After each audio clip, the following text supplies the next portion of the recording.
Son verre est incassable, mais sa situation économique est fragile.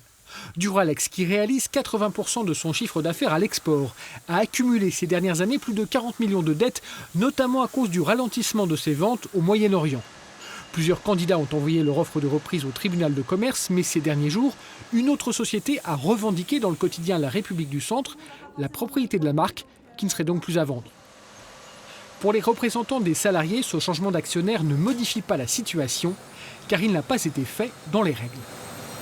Nous, on n'a pas été convoqués sous les 3 jours, on n'a pas eu de documents, on n'a pas été informés, et l'avis du CSE, même s'il est que consultatif, il n'a pas été recueilli. Donc ça, le code du travail n'a pas été respecté. Ce nouveau candidat que nous n'avons pas pu joindre affiche clairement sur les réseaux sociaux que Duralex fait partie de ses projets.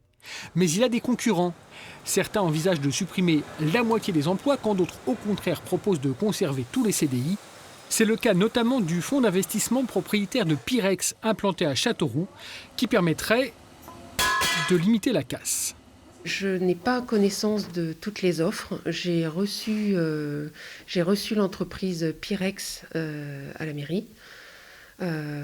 C'est une offre qui paraît aller dans le bon sens de la pérennité de l'entreprise et une offre qui est plutôt rassurante.